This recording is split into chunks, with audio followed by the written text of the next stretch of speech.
Well, Shabbat Shalom and welcome. This is Valley Beth Shalom Torah Study for Shabbos, and I'm Rabbi Ed Feinstein of Valley Beth Shalom, and I'm delighted that you've come to join me for a little bit of Torah discussion. And I hope that this has been a very good week, and I hope the Shabbat is bringing rest and renewal. This week we opened to the fourth Torah portion in the book of Genesis, deep into the story of our father Abraham. But to understand this story particularly, I think it's important to go back into another section of the Hebrew Bible. So come with me with a little discovery, okay? There is a book in the Hebrew Bible that Jewish people rarely read. I certainly didn't learn it when I was in Hebrew school, and it wasn't until I was into my graduate program that I ever actually even opened the book. It's a very important book. It's called the Book of Job. It's a book that's very difficult. It's thematically very difficult, linguistically very difficult, literarily, the way it's put together is kind of confusing and difficult, but it's a profound and important book. It's found in the third section of the Hebrew Bible in writings after the books of Psalms and Proverbs. There it is. It's a serious book, it's a long book, and a very important book. The book of Job tells the story of a man named Job who is cursed at the beginning of the story to suffer terribly for no reason. Actually, the way the story puts it is that God actually loses a bet. Satan comes to God. Satan here is not the church lady Satan. It's not the devil. It's really just sort of the prosecuting angel. And God is kvelling. God is proud of this righteous man, Job, that's in the world. And Satan says, yeah, but if you took away his wealth and his prestige and his power, he would certainly curse you. And God says, do it, but don't hurt him. And in one day, Job loses all 10 of his children. He loses his wealth and nothing is left. And he refuses to curse God. And then the story repeats itself. And Satan says, yeah, well, he's healthy. If you took away his health, he would certainly curse you, God. And Satan goes and curses him with a horrible disease. And he still doesn't curse God. Well, that's the first two chapters. From the third chapter, for the next 35 chapters, he doesn't curse God, but he questions in the most powerful language. It's poetic, but it's a scream. It's a scream toward heaven. How can you be doing this to me? Why me? The question is, why do people suffer? Why do righteous, innocent people, why do good people suffer in our world? That's the great question of the book of Job. And for 35 chapters, he says, where is this God of justice that I believed in? Where is the God who stands with the righteous? How can this be happening to me? And finally, at the end of the book, God shows up. It's a wonderful literary device, like the man asks a question and actually God shows up to answer the question. And God shows up, but not in the still small voice that Elijah heard on the mountain, and not even in the burning bush that Moses met on that mountain. No, in the book of Job, God shows up in a hurricane, in a howling, powerful hurricane that pins Job down on the earth. And God now takes him on a tour of the natural world and says, who do you think you are? Who do you think you are to question me? Where were you when I built this world? Where were you when I put the stars in the sky and the sun in the in the on the over the earth? Where were you when I put the fish in the sea and the animals on the? Where were you? Where were you when I taught lions to roar and to hunt? Where were you when I taught birds to fly and horses to gallop? Who do you think you are anyway? I always think that the part of God ought to be played by Joe Pesci, that wonderful actor in Goodfellas. Who you talking to? Who do you think you are? Robert De Niro in Taxi Driver. You talking to me? You talking to me? Because that's how he comes off. He comes off as a mafia guy. It's hard to say. I know it's blasphemous, but he comes off, the God of the book of Job is so overpowering, and there's no mercy, and there's no compassion for this man who has suffered. And then the end of the book comes in the 42nd chapter. Job gives up. Job surrenders. He said, I had seen you with my eyes. I hear you with my ears. Now, now I recant and relent, being but dust and ashes. And there's a coda at the end of the book where God says, "Oh, okay, no hard feelings," and gives him back his wealth. But that's a cheap trick at the end.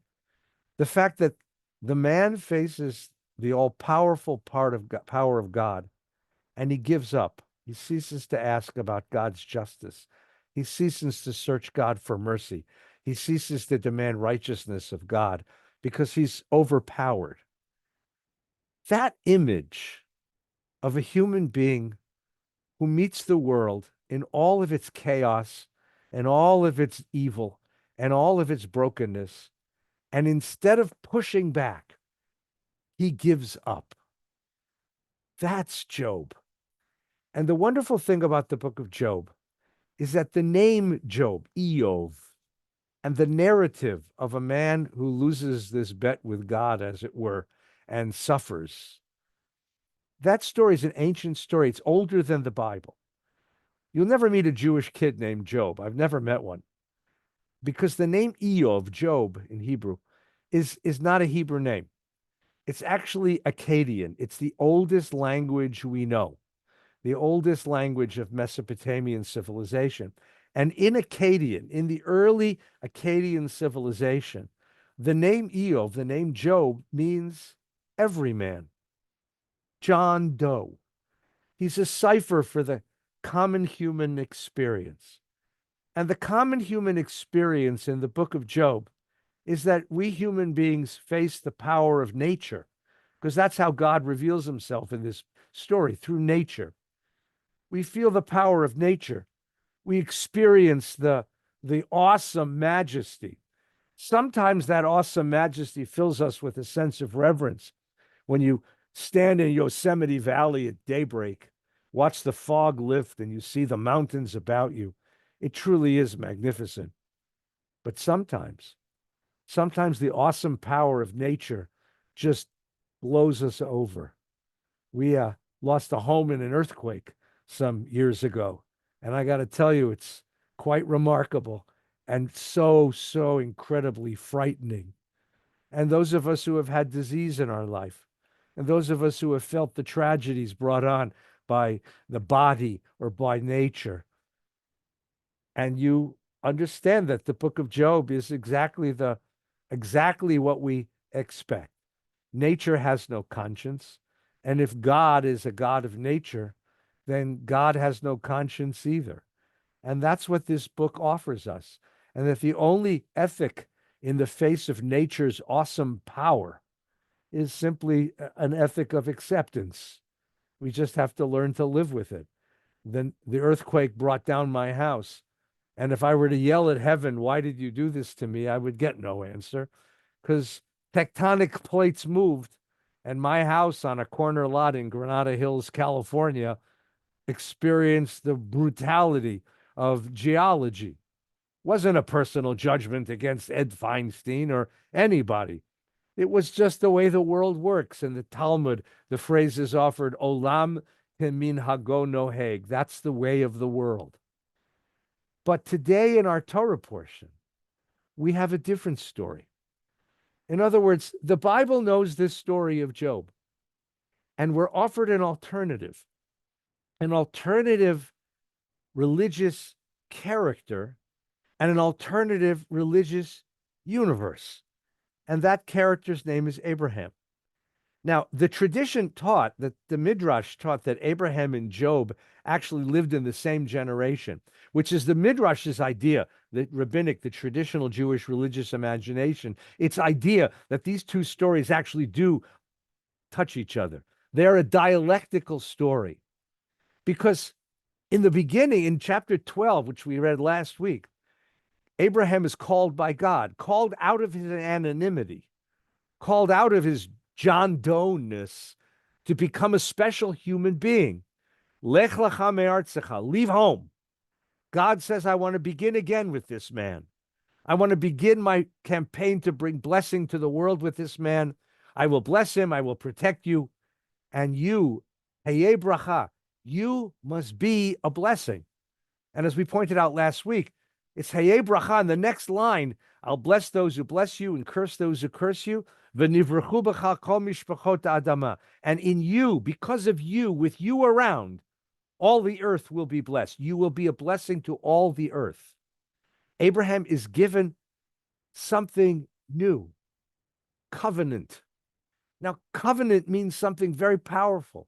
Covenant means something very important. God realizes that God can't do it alone. God needs help. God needs a partner.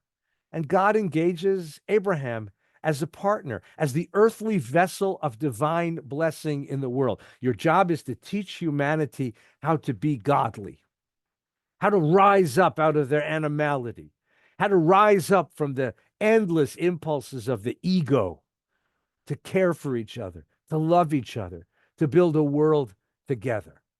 That is Abraham's mandate. But this week in the Torah, the Torah wants to play with this idea. It's actually like a thought experiment. And we get this story. Abraham's sitting in his tent, having just done his circumcision. He did it at age 95 with or 99 with a sharp rock. Please don't try this at home. And he's healing from his circumcision. And three angels come up, and Abraham rushes to bring them a meal. And the three angels have messages for him. The first tells him, Mazel Tov, you and Sarah are going to be parents. And Sarah starts to laugh, of course, because she's up in years, and my God, he's up in years. And she says, you know my old man, you know what he's like. And God says, I can do miracles. Watch. And a miracle, a baby comes. The other two angels look down toward the city of Sodom. Abraham lives in Hebron, right on the edge of the Rift Valley. They look down into that Rift Valley where the towns of Sodom and Gomorrah are. And Sodom and Gomorrah are said by the Bible to be the most evil places in the world. And then the Torah begins to tell us this story. The Torah says, and God said, Han mechaseh ani me'Avraham, shall I hide from Abraham what I'm going to do? That's interesting. Who's he talking to? When God says, shall I hide from Abraham what I'm going to do? Who's he talking to? He's talking to God. God is talking to God. God is ruminating. God is wondering to God's self, does Abraham need to know my plans? Because Abraham is about to become my ambassador of justice and righteousness in the world. He has to know how I operate. He has to know how I make judgments in the world. And God reveals to Abraham the plan to destroy Sodom and Gomorrah because of the evil that's there. And then Abraham steps up and starts to talk to God. Now, this is remarkable because Job spends most of the book of Job asking God, when are you going to tell me why you did this to me? If you're a God of justice, you must have had reasons. If you're a God of mercy, where's that mercy? Job asks again and again and again, show me why this is happening. Why me? And God never tells him. At the end of the book of Job, God tells him, shut up. Because nature doesn't tell me. Nature didn't tell me why my house had to fall down in that earthquake. Nature didn't tell me why I had to get cancer or why I lost my mom to cancer. Nature doesn't reveal that to us. But God has another way of being in the world, says Genesis. It's covenant. And covenant is a cooperative agreement between human beings and God. Human beings are to be God's partners in creating a world of justice, and God is to be the exemplar and the source of that justice and that compassion.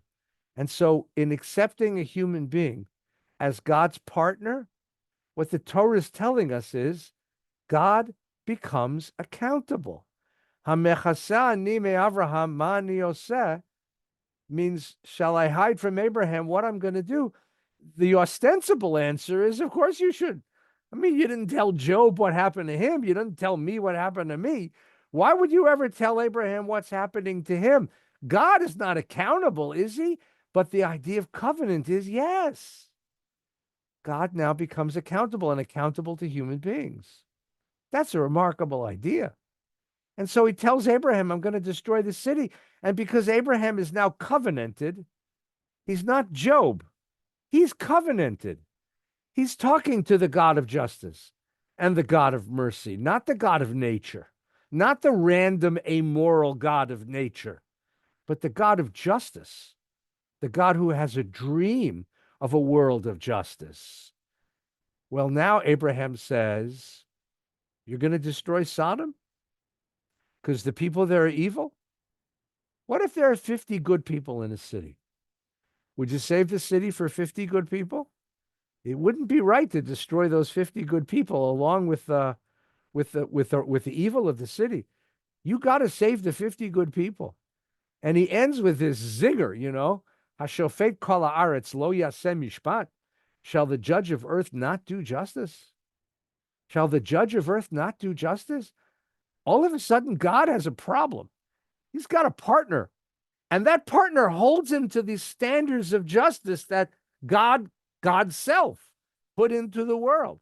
In other words, the story is telling us something quite remarkable. There is a standard of justice that is above us. There's a standard of justice that's even above God.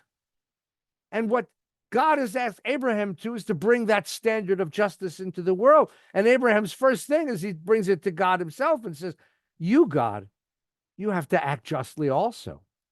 And the line which is so amazing in that story is the second line in the story. It goes like this. Abraham says to him, Chalila lecha me'asot davar kazeh.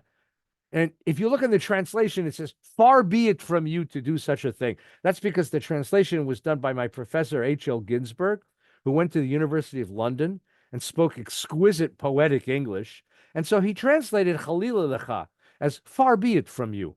But that's not what it means. I'll tell you what it means.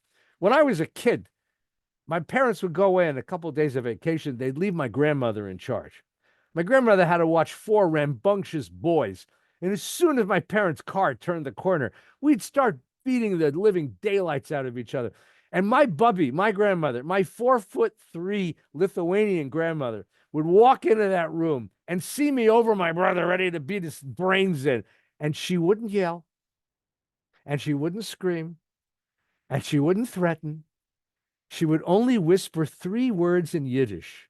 She'd say, Shanda v'na cherpa, which means shame on you. I'm ashamed of you. And then she would give me the look that was perfected over, 250 generations of Jewish grandmothers, which just said, why?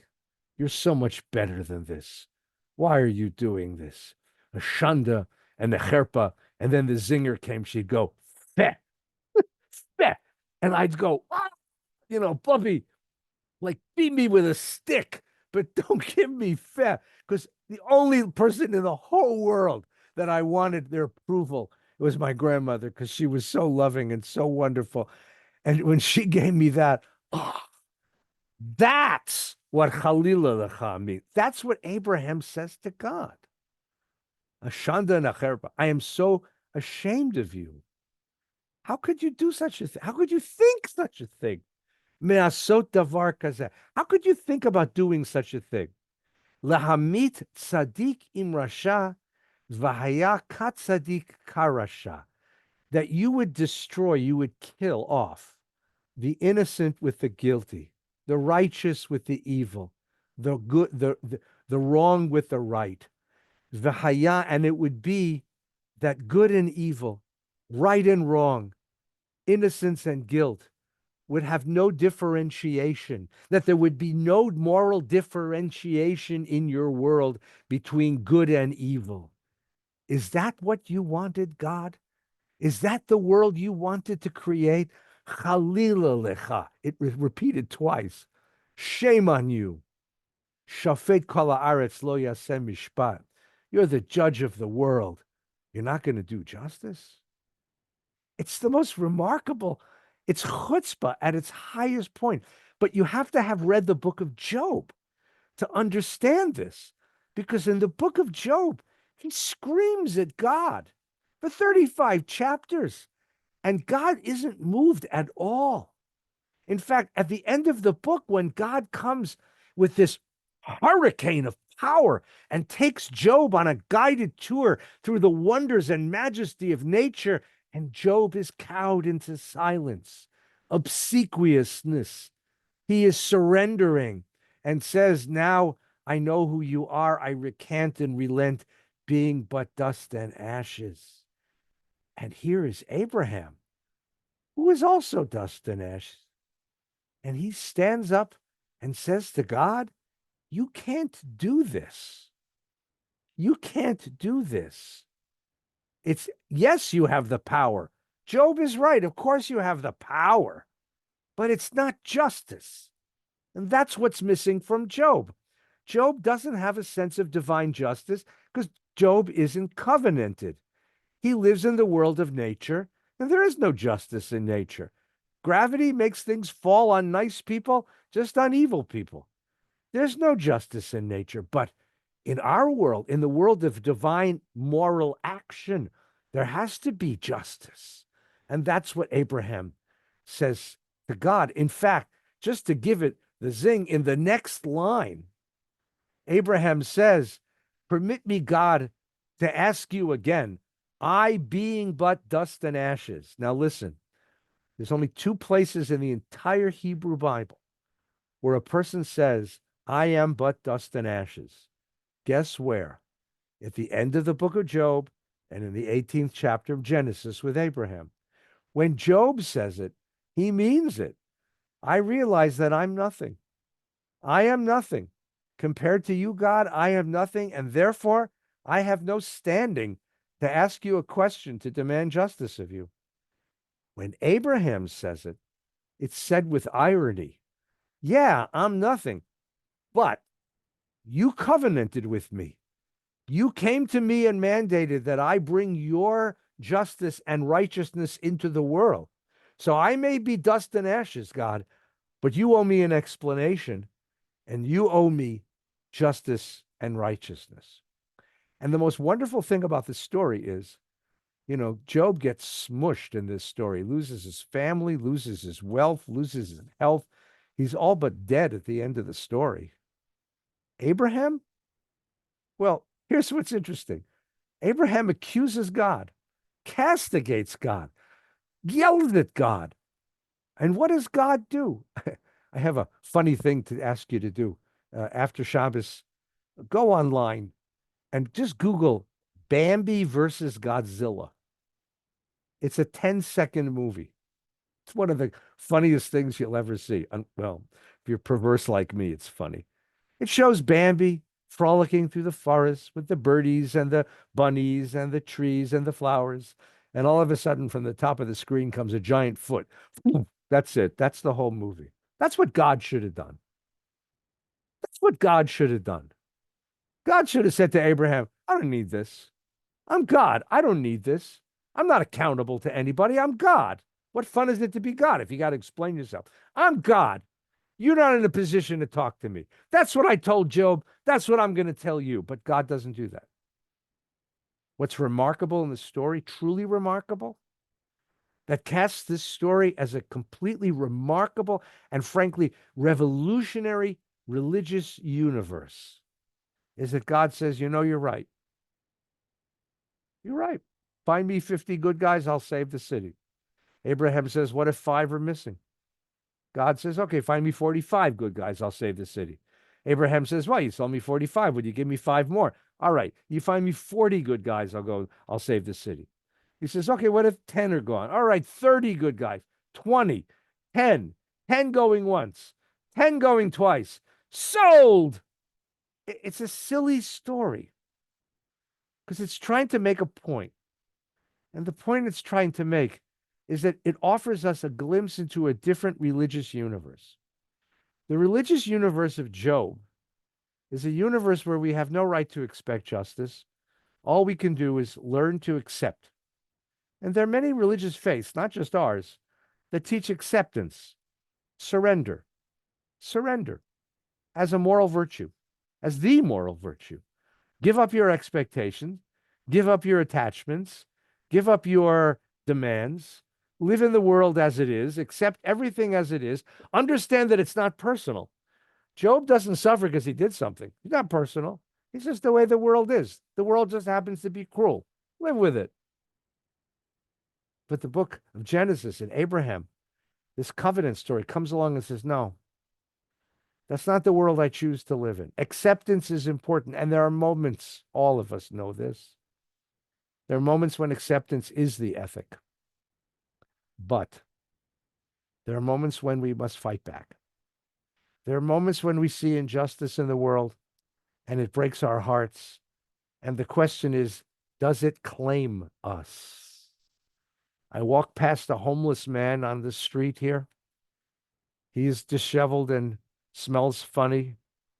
But do I see a human being there? And does his plight as an unhoused homeless person, probably hungry, does his plight claim me? Do I simply resign myself and accept his being there and walk on? Or does something make me stop and say, I got to do something about this? And if it's not God who's going to fix it, am I going to fix it? Does the state of the world claim me? I've often taught my bar mitzvah kids and my teenagers that the opposite of Judaism is not Christianity, God forbid. No. The opposite of Judaism is not secularism or atheism or skepticism or agnosticism. Those are all religious universes that people choose to live within. But the opposite of Judaism is the person who says what is what must be, and nothing can be done about it. That quality of surrender, that quality of resignation doesn't belong here. That quality of Job, it's in the Bible because it's a remarkable, remarkable treatment of the great question of why bad things happen to good people. But it's not the answer. The Abraham story for us is the answer because Abraham says, Chalila lecha, and he's talking to God, and I think he's also talking to himself. You're going to let this happen in the world? You're not going to stand up? Because the Abraham universe understands that we have a need and a right and an obligation to expect better, not to accept injustice, not to accept suffering, not to accept pain, not to accept the degradation of human beings, the humiliation of human beings, but to stand forth and not stand idly by the blood of your brother. That's what this tradition teaches. That's covenant. Why does God allow Abraham to go on and on and on, bargaining God from 50 down to 10? I think he's proud.